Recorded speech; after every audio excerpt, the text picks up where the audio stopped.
last time, we arrived in the islands of the Maldives after sailing non-stop from Phuket, Thailand. We now have 4 weeks before our next major passage, so it's time to take a look around and see what are the Maldives. This is us. This is what we do. And this is where we've done it so far.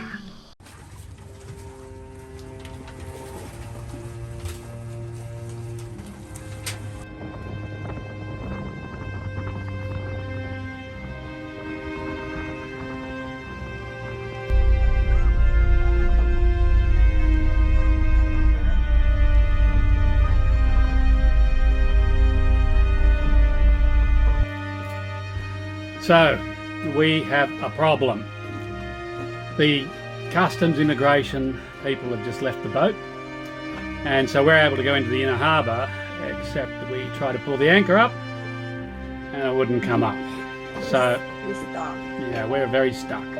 We tried moving the boat around and around the anchor, and all we're doing is grinding on the gypsy on the winch, and I get worried that the whole cross beam is going to come off. We're putting so much pressure on it, so Doesn't work. and we've had to stop that. So now we've got to think about what we do, and there's two options.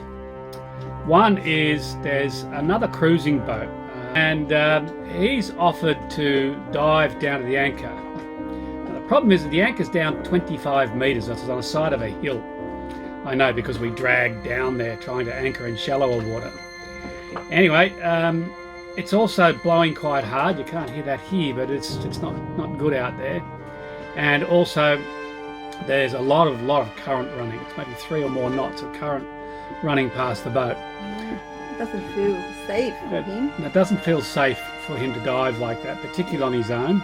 He's keen, and so he's gone off to get his diving gear. I guess the other option for us is to cut the anchor, put a buoy on it, and try and salvage it later. It's obviously not ideal. It's a busy harbour. Yeah, I don't like second option. No. Anything could happen to that.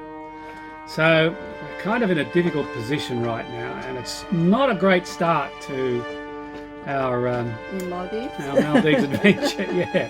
First thing we do is get stuck. I guess it must be a coral head or something down there, but you certainly can't see it, and I'm just not good enough to dive not that far down. So, waiting for Tim to come back, and when he does, we'll have another chat to him, see what he thinks, and see if he's going to be able to get down and have a look and see if he can recover our anchor. Tim arrived back with his scuba gear and confirmed that he was happy to do the dive. He has to go down to the sea floor and find out what has happened to the anchor, and then move it away from whatever the obstruction is. The anchor weighs 40 kilograms, so that won't be easy. We had a briefing on the process, and my part is to power the boat forward and hold it in position with no tension on the anchor chain. This would be a little tricky in the conditions, and you can see here how much current is trying to pull Tim off the anchor chain as he gears up.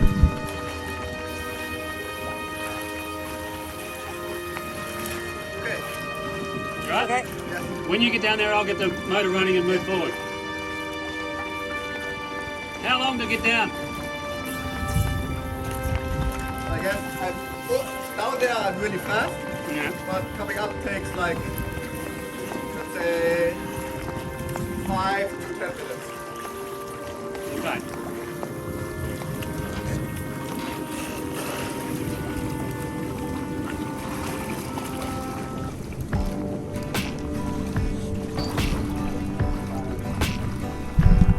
Ten minutes after going down, he was back with good news. The anchor was now free. What a relief! Yeah, it was good. Yeah. After the cold, it was like a cake. Yeah. The cake was so it was definitely.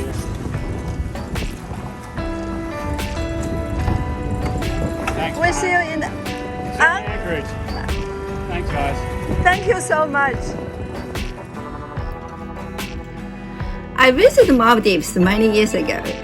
but I only stayed at a luxury resort. So this time, I'm going to see a bit more of this place. We're also going to look at the perils and complications of navigating in ocean atolls. There's hazards everywhere and there's no second chances. Cruising and anchoring in a place like this is really challenging. The charts don't have a lot of detail in close, so we have to rely a lot on Google Earth and Google Maps to move safely around, because there's reefs and bommies everywhere. But first, we need a little break. So, after getting more provisions in Malé, we set off for Crossroads Marina and Resort. Living on the boat, I miss the resort holidays we used to take. Even though we will be staying on the boat and not a hotel villa, we will get to use all of the resort facilities and restaurants. It was a short trip to the next atoll and we berthed in the beautiful marina. It isn't really a large marina, but the company sure is impressive.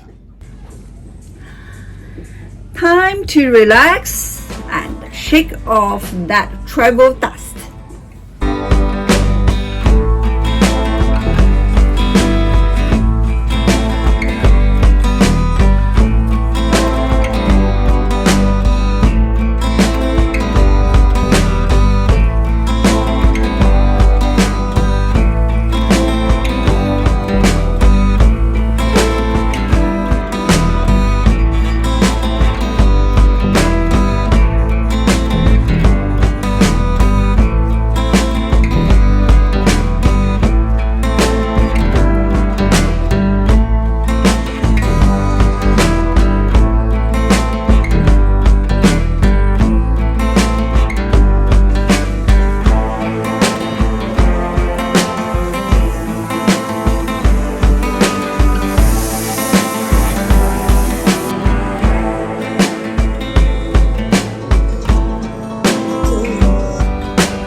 Monday morning, I think.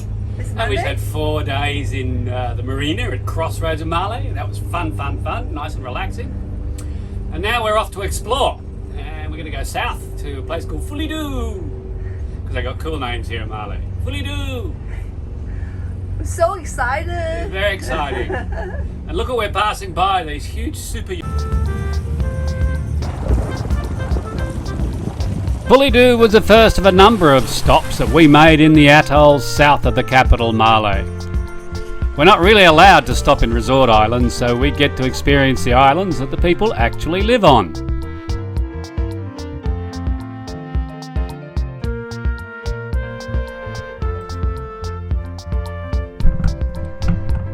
Many of these islands also have guest houses and small hotels, and they are very laid back and cheerful places. One rule though, no alcohol is allowed outside of the major resorts. Fishing! Alright, so where are the fish? Fish is coming. Oh, then you're angling. Very soon. Other islands such as Bottomahora are not populated but are very popular for day trips. This place has picture postcard beaches, clear water and quite good snorkeling.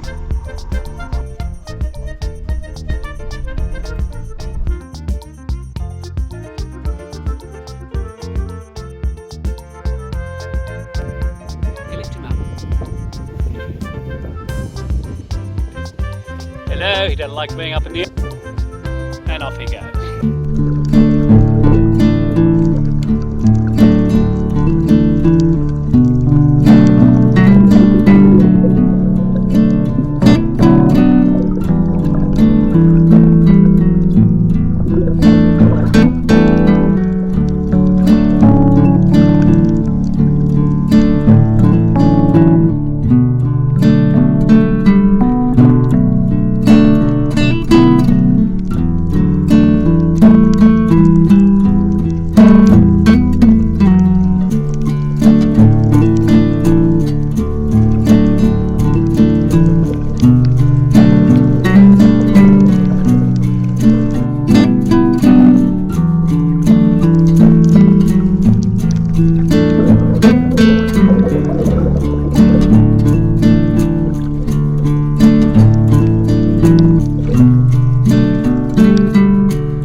stuff there, really colourful fish.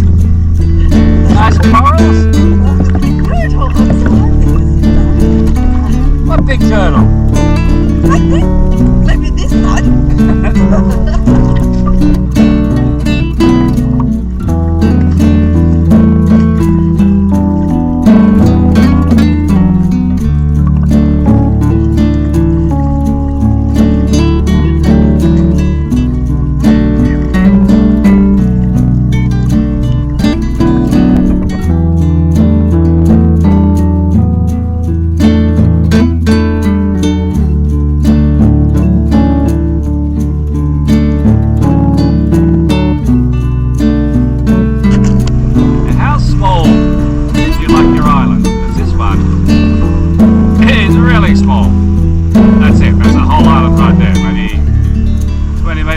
And 100 metres long, one island.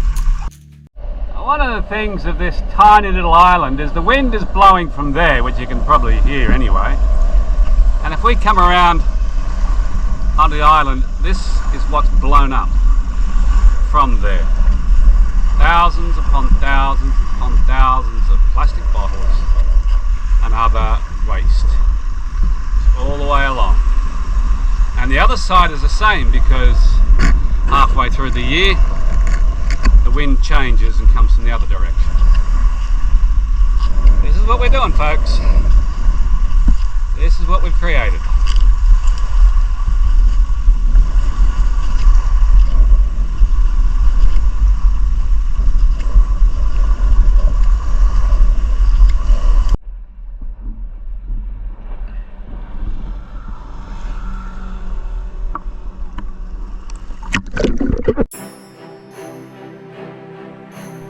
The days drift away in this place. The weather is so agreeable that it is easy to completely lose track of time.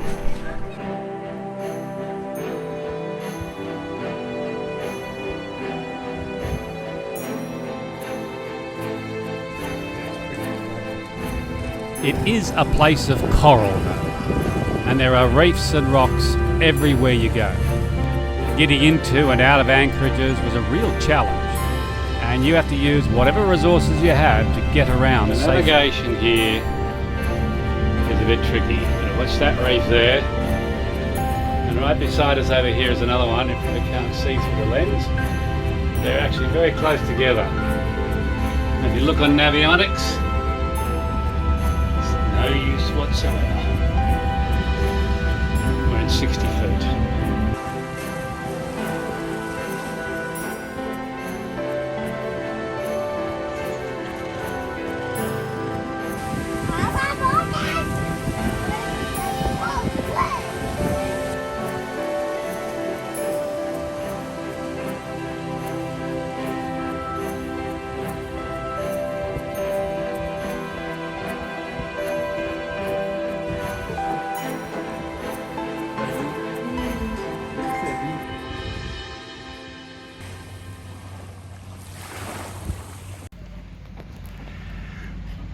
Navigation in the Maldives is a bit sketchy, gotta say. The charts don't really show what's going on here. They do in big terms, but when it comes down to close-in work, they're not very useful, it has to be said. And here in Tullasdu is a great example. You can see that we're here in the bay, nicely anchored. But how do you get out? Because all that green stuff is less than 1 metre, or drying reef, according to the chart. Though you can see that this line here that we got in here, and that's the way we'll go out. And this is one of the reasons why you don't move around reefy places in the dark or in low light conditions. You really do need bright light to be able to see where the channels are and so forth, and there's a channel there, and we'll show that as we go along. Today we're going to head out of here. Now, another problem that we've had here in the Maldives is getting the anchor up. Twice we've been snagged on corals, and once was quite serious. We had to get a diver to go down 25 metres to get our anchor out in pretty tough conditions. Anyway, Jacqueline's looking at me saying that we're ready, and I've actually dived this anchor because it's only at 20 feet and it should come up straight away. get the anchor up. First of all, I'm going to bring the boat forward a bit, take some pressure off, and I'll start bringing the winch up so that Jackie can get the bridle off. Now she's almost ready, and she'll start pushing the chain around and sort of in the chain locker as well as I go forward. Pull up the anchor, and she'll also point to me where the anchor is, and right now it's right below us according to her. So I'll just motor forward very slowly while I'm powering up the anchor winch. It's a little bit fast. The anchor's only about 35 metres in front of us. It must be nearly up by now, but look at it.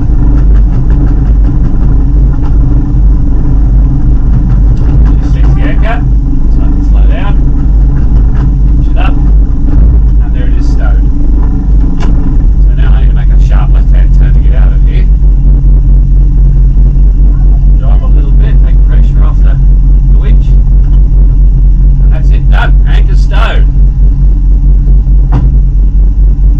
So the next thing is to get out of this circling reef via this channel over here. Anyway, we're coming up to this pass now. The pass is around about 40, 50 metres wide, maybe 40 metres wide. We're 7.65 metres wide, so it doesn't really leave a huge amount of room. But in this light, with good polarising sunglasses, you can see it fairly clearly against the relief of the brownish reef either side. There are some buoys and poles marking the entrance as well. Make life a little bit easier. We're at 20 feet of water at the moment. Still do water in feet. Makes sense to me. We're doing 3.5 knots. We've got to have some speed on to go through do these sort of manoeuvres. Because if you don't, if there's a current running sideways, then you can be swept sideways under the reef, nothing flat, and that's happened. Already we're at 56 feet, so we've cleared the reef now. And we need to. Looks like we caught a fish. See what happened. Not huge, but pretty good.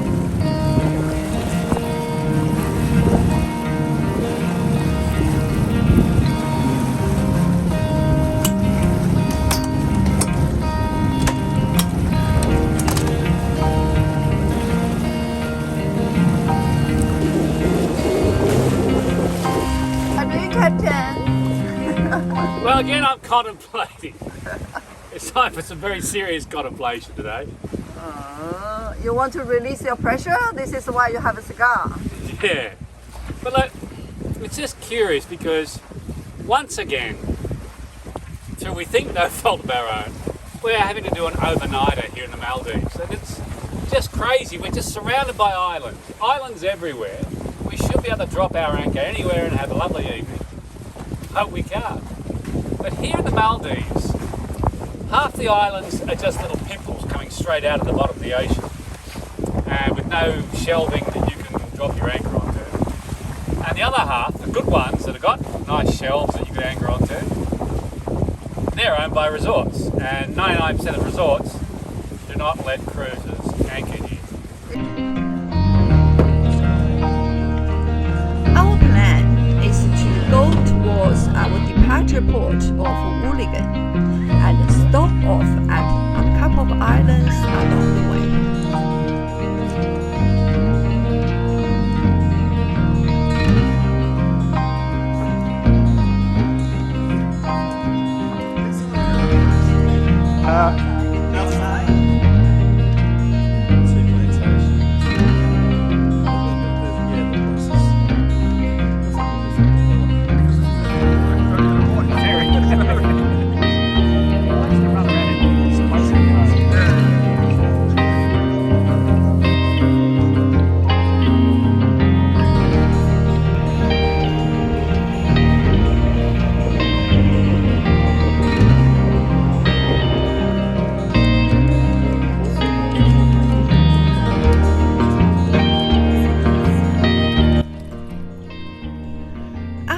diving at Hooligan. We spent some great quality time swimming and snorkeling and just enjoying this beautiful tropical place.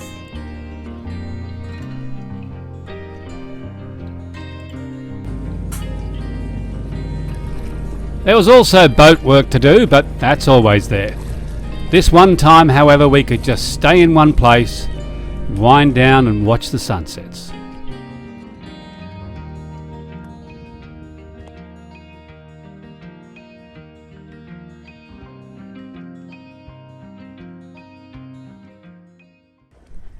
Our next passage will be from Hooligan to Djibouti, at the entrance to the Red Sea. It shouldn't be a difficult passage from a sailing point of view, but we have to take a lot of extra precautions due to it being a high risk area as far as events involving ships and boats by small mobile groups from the countries bordering the route. We've taken those precautions and will hope for a straightforward journey. This is a long trip of around 2,000 miles, and we will hopefully complete it in about 2 to 3 weeks' time. Until then, thank you for watching, and please like our videos and subscribe to our channel. We are not monetized on YouTube, but it still helps us to stay motivated to make more videos.